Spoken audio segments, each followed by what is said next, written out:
Make it happen. Yes! Yeah! Yeah! Oh, yeah, baby! Oh!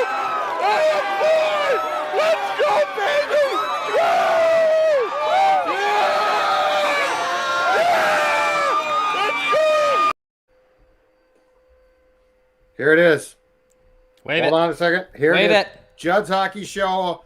You can barely hear me probably right now because I'm waving the flag. That's right. The losing streak is over. It's winning time in Boston.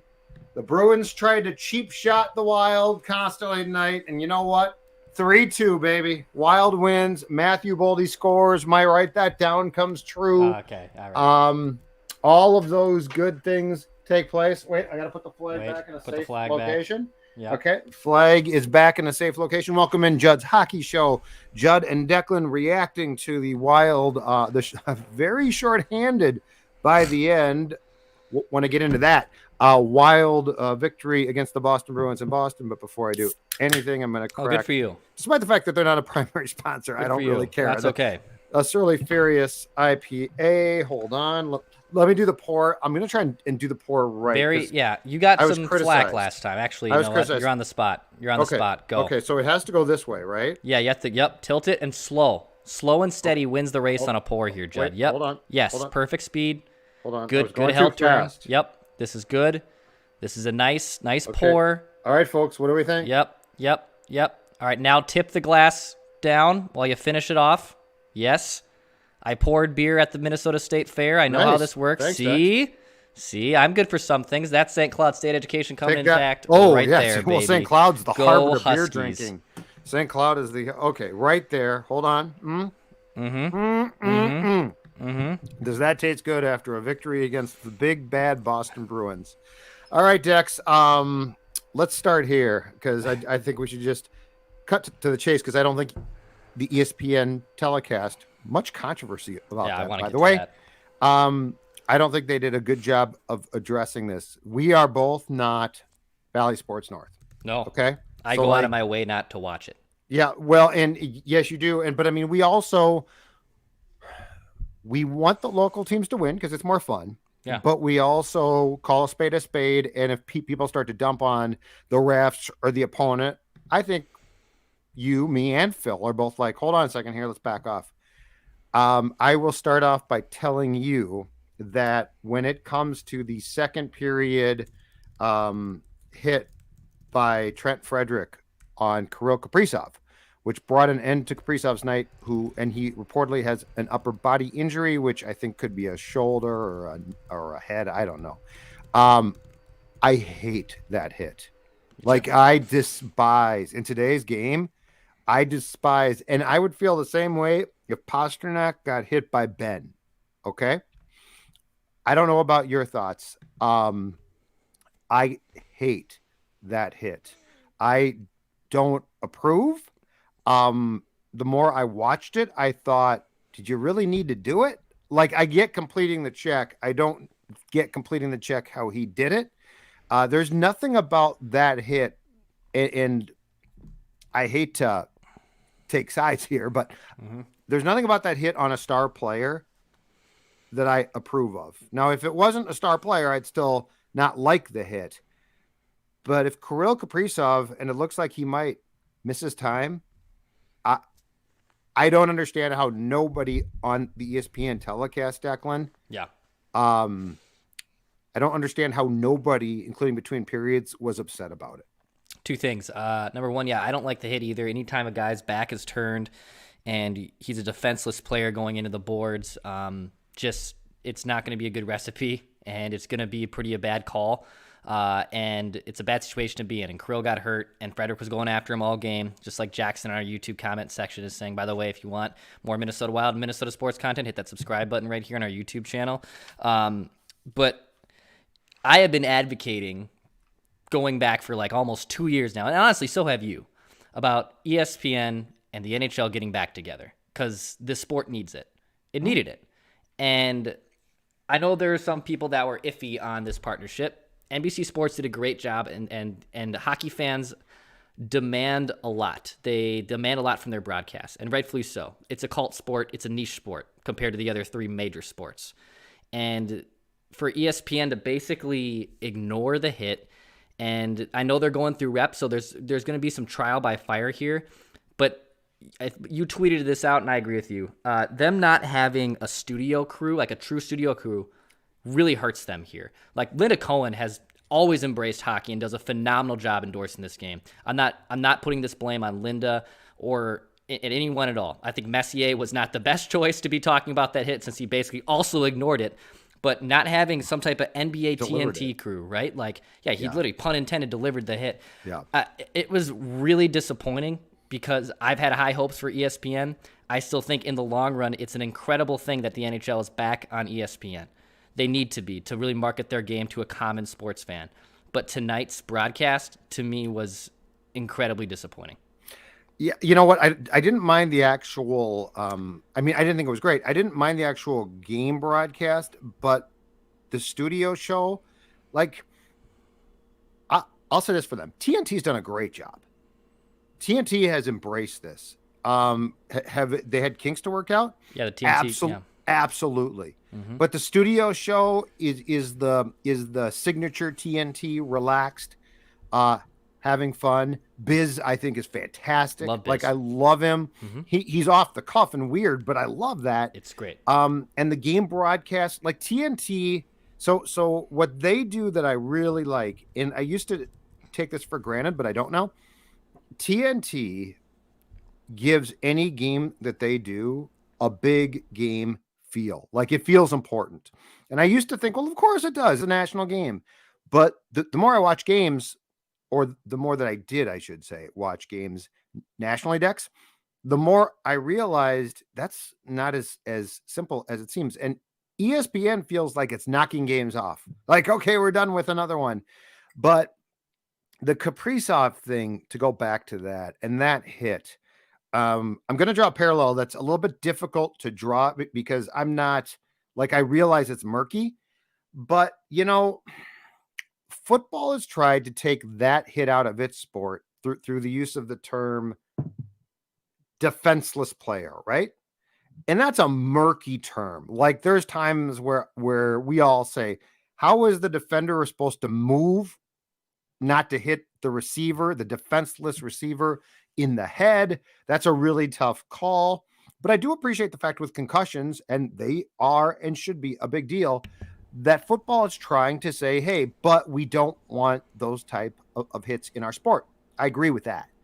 I felt like the Frederic hit on Kaprizov, and then there was also one delivered by, I think it was Carlo on Sturm at the end of the second period. I feel like those hits, which come close to the head, should be avoided at all costs. At all costs. And Dex, you're right. Kaprizov was turned oddly. I think you've got to ask the guy, and this I'm sure could be debated by some. I think you've got to ask the guy to slow his roll. Like, I don't understand. Like, what did that hit do that was so important? And if Kaprizov is lost now, that ain't good for the Wild or the game. Right. So I abhor that hit. Like, I would rather see fighting. I would rather see there's a lot of things, open ice checks, which are called now at times. There's a lot of things that I would take as far as not being upset by. But when a guy is twisted against the boards and a guy is coming in, and these are pro players. So, I mean, they have body control that a guy like Judd Zulgad or Declan Goff does not. I think asking them and saying, look, this is a defenseless player. You've got to adjust. And Frederic was called. So, like, they got him. But I don't know. I hate that play. I hate that because it can lead to concussions, spinal cord problems. It can just lead to so many bad things. It depends how you want to look at it, but what's unfortunate or fortunate on it is because Frederic hit Kirill and not Nico Sturm, does that mean the Players Safety Association is going to come down on him? Because he literally hit a star player, and we'll obviously wait and see how severe the injury is. Wasn't good him coming off the ice and not playing at all in the third period. Indications are, I'm going to guess, he's not going to be able to play Saturday against Washington, just a first initial guess on that. I think you're right. But does the league now come down harder on Frederic, who was clearly going after him all game? And you know what? Like that stuff happens. Like goons and tough guys are going to antagonize star players on the opposing team. That stuff is going to happen. But for him to throw a dirty hit and then now you're without the star player, and then also for the broadcast to basically just say, "Oh, wrong place, wrong time." Yeah, I didn't like the broadcast. I'm glad that they killed off the penalty. Blah blah blah. Like, I don't like to get on referees. This is a podcast where we don't blame referees. We don't assess a lot of blame to it, and rightfully so. And we're never going to be that kind of pod. But I just thought tonight, officiating not being great. I mean, whistles were being blown all over the damn place. And then for the broadcast crew, I was really looking forward to it being on the mothership, man. I mean, who wouldn't? Who wouldn't want your local team being back on ESPN tonight for the first time in forever? Sure. And that's the performance that's delivered. And to be honest, I think what stinks, and obviously we have a lot of people in the room right now and a lot of people are watching us, but what stinks is it overshadows a lot of good things that did happen tonight. Like Matthew Boldy scores in his debut. Kaapo Kahkonen was great, and I know we'll get into it here. We'll get into all those things, but I agree with you, now there's this murky feel from a game that the Wild got 2 points over a good team, and the main storyline is basically things that weren't happening that the Wild were doing. Absolutely right. Absolutely right. I don't think I've ever seen. So I've watched hockey since 1978. I don't think I've ever seen in one game, but for sure in one period, 2 penalties called at the same time twice for 5-on-3s. By the way, the Wild scored. So if you're a Wild fan, that's good. That was weird. The Kaprizov thing, and I don't even blame the officials there. I just hate the hit. I want that out. I don't like it. And if you're going to crack down on all the things that they're trying to crack down on, I'm not blaming the officials. I hate that hit. All right, let's go to what I see right now, which is Boldy is straight cash homie from Levi, who's watching, and we appreciate that. Levi, Matthew Boldy was as good as I thought he would be. I am a fan. I don't know. I mean, so my experience with watching him, Dex, does not go back to college. I didn't see him much in college, but two years ago, in my favorite tournament, the World Juniors, he played and was fantastic. And at times we saw that again tonight. And on the shift, he scored, which was right after a Wild power play expired. On the shift he scored, he controlled that shift. Like he looked like he had been playing for 4 years. And that didn't necessarily translate to the entire game, but I don't care. This guy has, in my opinion, he's a winger who has the attributes of a center at times. I love how he plays. I love the fact that he's a strong player. I mean, I thought to myself, and this guy actually didn't have a bad game, but I thought to myself at one point, I hope that at least from the bench, Charlie Coyle is watching this closely, because this is who we expected you to be, buddy. This is what, and I think Boldy is going to fulfill that promise. But my initial impression, he did not disappoint at all, and I think it's only going to take off from here. I just think his style and his the way that he plays, all of that lends itself to being very successful in this league. And I know they didn't want to overwhelm him, but yeah, I mean, when he was on the ice, he was noticeable in a good way. But in all situations, I mean, he only logged 13 minutes of ice time, and I know a lot of whistles were drawn. There was a lot of special teams being played by both teams, but I thought he was very impressive. Our assessment of him was pretty universal, that we thought he'd make an immediate impact over Marco Rossi, and he did. I don't think Rossi was bad tonight. He was quiet. I know he took a penalty 12 seconds of that power play. Again, a bad call on the referees. Yeah. But I thought Boldy in general, I mean, he's done everything you could ask of him. He was a stud in college, and he dominated the AHL in 30 games or so. So he should be able to stay up here for a long time. And I thought for him to obviously have the big game in his hometown was awesome. And to your Charlie Coyle point, yeah, that's what we thought Charlie Coyle could be throughout his Wild tenure. And look, Charlie's turned himself to a nice NHL player, and when it's all said and done, he has a nice career and probably is going to flirt with playing 1,000 games in his NHL career, which is good for him. But that performance is the kind like, oh, this is why he was a first-round pick. This is what Charlie Coyle also could have been. I thought Boldy's debut was incredible. He played very, very well, and if there's more bodies down too, by the way, with Kirill potentially being out on Saturday, is this someone who was going to just be getting even more ice time against the Capitals? You think so, right? So now what? I would think so. They're without Eck. They're probably, as you said, I think you're right, without Kirill on Saturday. Spurgeon is still out. So yeah, you're probably right. And I'm not surprised that his game immediately translated to the pros.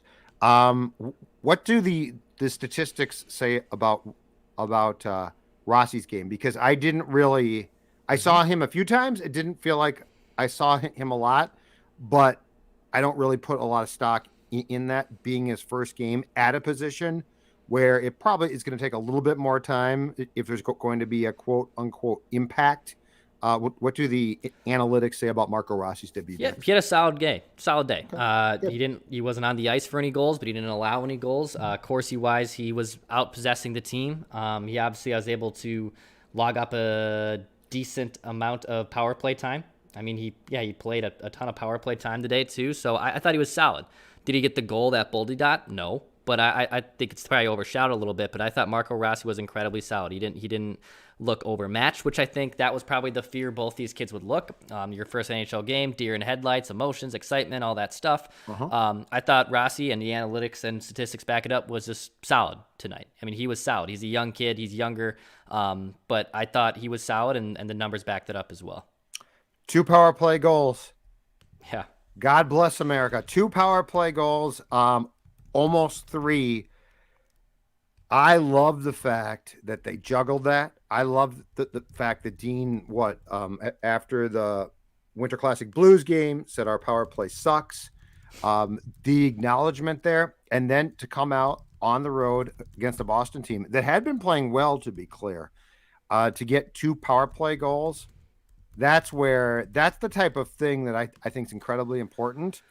And I know that the juggling in some ways was forced because guys are out and hurt right now, but I also think the fact that Dean was proactive, and I will say this, I think Boldy on the power play is going to be great. I think he's going to be absolutely fantastic because, again, his multi-layered skill set is going to allow him to make plays too. And Dex, you know what, too? Kaprizov, when he's playing, obviously, is really good at that as well. We are looking at a league now where if you're Fiala and you can score goals, flat out score goals, that's fantastic. That's great.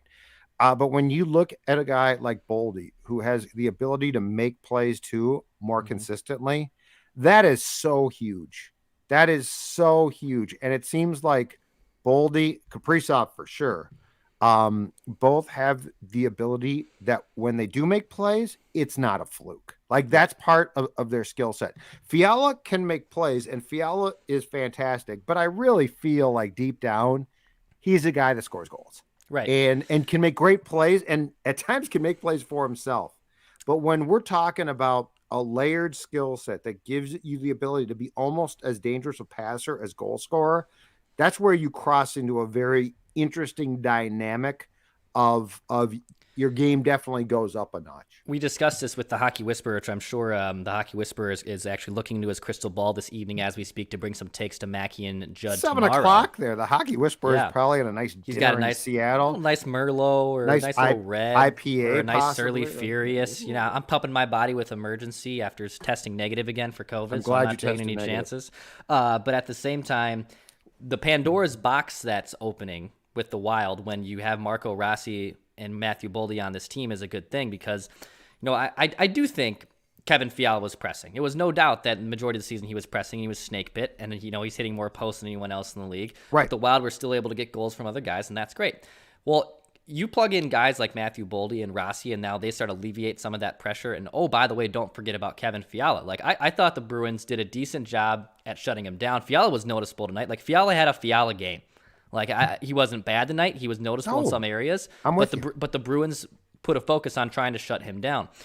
Does that mean then, or what that does mean, I should say, is that Boldy and Rossi are going to be rewarded with more chances? And now all of a sudden, I mean, just think about, and this is where maybe you get too crazy to think, but once Eck comes back, well, now you have Kaprizov and Fiala and Boldy and Rossi contributing to their 100th percentile, and now this team is rolling. That's why Bill Guerin was patient. That's why he didn't mortgage the farm to get Jack Eichel, right? Like, there was a thought and a process here, and having a guy that has been there and done that, and also not being rash to make a decision just to make one, I think proves dividends. Like, we love reckless speculation on this show and on Score North. We love recklessly speculating, and we'll continue to recklessly speculate for this team going into the trade deadline. Our friend Jesse Pierce, friend of the show from Bar Down Beauties, came on write that down yesterday and said Kaapo Kahkonen is going to be traded by the NHL trade deadline. Kaapo, which I'm sure we're about to get into here, played great tonight. Boston's damn good, and Kaapo held them at bay. So I'm excited what other reckless things that can happen, but with Boldy and Rossi being plugged in on this team, it's only good for this team's offense going forward. Before we talk about Kaapo, I did some insiding. I can't name names. All right. With a person who watches the Iowa Wild a lot. And what I was told on Rossi is, and tonight sort of proved it. Now I saw him, just to backtrack a little bit, Dex. I saw him in the prospects camp against the Blackhawks, and he was phenomenal, but that's the prospects camp. So like, he's not going to step in here and be as dominant against grown men who are pros. But what I was told was, don't expect Rossi to knock your socks off. Playing him with Fiala is really smart because the speed of Kevin is huge, and that he is a great facilitator and that he will make great plays, but he's not this like ultra Dennis Savard, unbelievable type of player. Okay. Which looked to be true, which looked to be tonight. So I think it's fair to say that I remain very intrigued, though, by a long-term relationship on a line, if it's possible, where Fiala and Rossi can be paired. Because I do think we'll start to see that pay off. And to be clear on Kevin, too. I mean, you continue to use, and you're right, the word snake bit. Kevin Fiala has his shortcomings, but I will say, I don't think, unless I can be proven wrong, that he has had a bad year. Like, I think Kevin plays Kevin's game. Is that going to make a coach happy 100% of the time? No, it's not. Is it a game that's underachieving and he's a quote unquote dog? Heck no. So I think if you get him with the right guy, and if Marco Rossi is the right guy, I really like the potential there. Because, as you said, Dex, teams are going to work to take away from Kevin what Kevin is good at. What I like about Kevin is he's going to continue to try and score and do what is successful for him. So if he gets the right pivot, that's huge. That's absolutely huge. And do I think that Gaudreau is the right center for Fiala long term? I do not. I think he's a third or fourth line guy. But the Rossi thing intrigues me. Boldy, I think Boldy might finally be, and I hesitate because it's one game to say this, but I have always wanted the Wild to have the winger who is, and I think one of the first great ones is actually, I believe he's president of the Bruins now, Cam Neely. When he was traded from Vancouver to Boston, Dex, established himself as what became known as a power forward in this, right? And I always wanted Coyle to be that guy, and he never was. I then said Jordan Greenway, and he's sort of shown that at times, but it's not consistent. I think Boldy can be that. I really do. Because I think he's got the game, I think he's got the skill, and I think he's definitely got the body. So Yeah, That's my 2 cents. I like Craig's comment here that he thought Rossi's 200-foot back check and 200-foot game, I guess I should say, was good tonight. The back check was in the first period, I believe. He's right.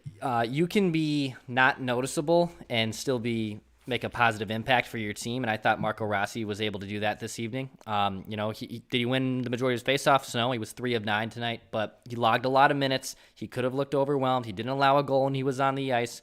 It might be a slow burn here. Remember, this guy didn't play hockey last year after an off-the-ice heart issue, and he came back in and looked strong in Iowa, but that's the AHL. I mean, making that like the OHL, which is where he was when he got drafted and he was the MVP. Like the OHL is a high-scoring league. Guys score goals all the damn time, so you kind of got to look at some of those statistics with a grain of salt and match with an eye test to see if this kid's going to be good. The scouting report and the belief that Marco Rossi is going to be an NHL star are strong because he's a 9th overall pick and he's a high pedigree prospect, but it's going to take some time too. But I thought his game was still solid. Boldy gets the goal and that's exciting. And to be honest, I think Boldy, just in his development, because he's played more games for the college ranks and whatnot, is a step ahead of Rossi. But that doesn't mean that Rossi is behind or a detriment or not ready to contribute to this team. I think Marco Rossi's here to stay, and both him and Boldy should be contributing to this team right now. And Dex, speaking of success, I want to tell you about my personal success. Thanks to my friends at Livia Weight Control Centers, down from around 240 to 208. That's right. The weight continues to come off. A few months ago, I was in a 38-inch waist jean, and truthfully, it was tight. That ain't good.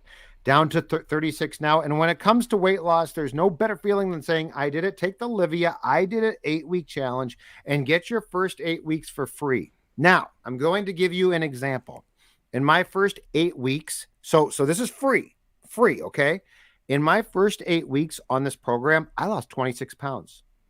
So 3.6 pounds per week. So what we're saying here is if you make the call now, you can take off 26 pounds and that part's free.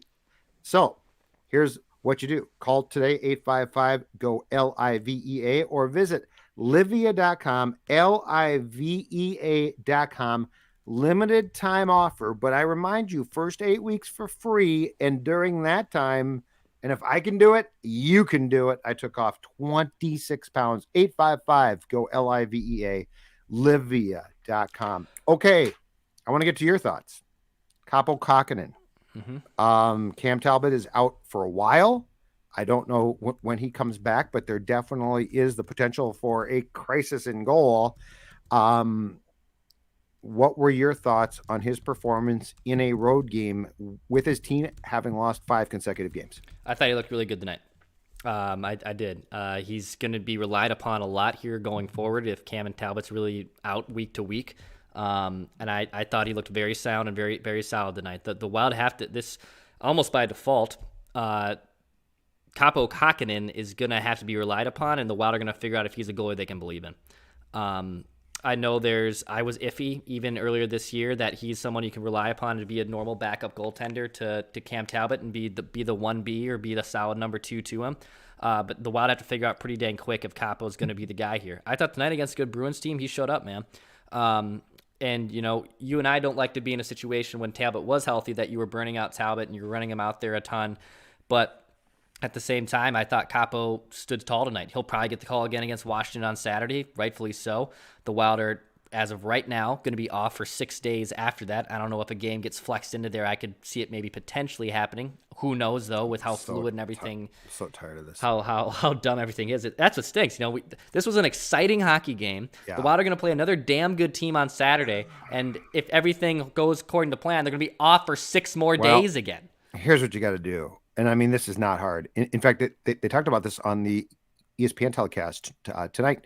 They're moving a Montreal-Boston game to Boston with Montreal as the home team because they don't want to play, although the Leafs played the Oilers last night before no fans in Toronto, which, of course, is an all-Canadian game. That's why they don't want to play games in front of no fans, but then get these Jets games here. Like, you got to play the damn games. Let's stop with this. Just get every Canadian team. They can be the home team. Give them the last change at the X. I don't care what you do. But you got to knock these games off, Declan. Like you got to get them done. You can't have this. Oh, you're gonna have to wait for 6 more.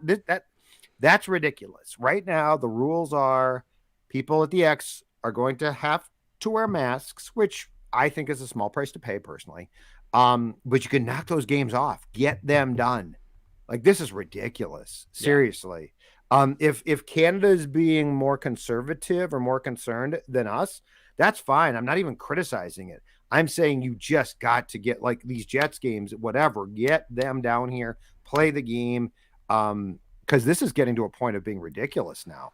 Yeah, it's pretty dumb. I understand that the CDC and everything's changing, but now, I mean, what are you supposed to do for these teams that were supposed to play Canadian teams? Now the Wild, for that exact reason, are out for 6 days after they've only played 2 games in the last 3 weeks. So now it's like a ripple effect throughout the rest of the league, which is kind of unfortunate to see. But yeah, I mean, the Capitals are in town. Ovi's coming in. Like, I want to see what the Wild do against Ovi. But no Kaprizov, possibly. That's what bums me out. I'm with you. I want to see Kaprizov play. That's where I just hate that hit, because what's the point of the hit? And if Kaprizov, who I think you're probably right, is not going to play against the Capitals on Saturday, what's the upside of that? Right. A lot more fun. But yes, I'm with you. Kaapo's play was good. And I mean, the Kaapo thing, and I don't think it's good that Cam is hurt, but the Kaapo thing that intrigues me is we saw Kaapo go through a stretch in the pandemic shortened 2020 Dex or 21, where he was fantastic. So, like, I am curious about him. I can't decide how good he is, but I certainly think that there's ability there. And we are now going to find out probably, the next month or so, if we're right and he can be consistent, or if he's a flash in the pan guy. I think now is a time where we are definitely going to find out. By the way, a little update on Kirill Kaprizov here from the post-game comments. Dmitry Kulikov, this is from Michael Russo, too, friend of the show from The Athletic. He said Dmitry Kulikov said it felt like it was a dirty hit and that Frederic knew he had him in a vulnerable position. Dean Evison said it was predatory, very frustrated about the way Kirill got hurt. And Evison was quoted as saying, Kirill is as tough and gritty as you get, and if he doesn't come back in the hockey game, it doesn't look good, says Evison. So I would envision that, well, number one, all those comments are valid, but two, obviously the most important thing there is probably that you're not going to see Kirill Kaprizov for probably at least a week, if not more. Oh, I bet it's more than that now. Mm-hmm. I just, the officials could have given 5. They gave 2, but I don't even blame them.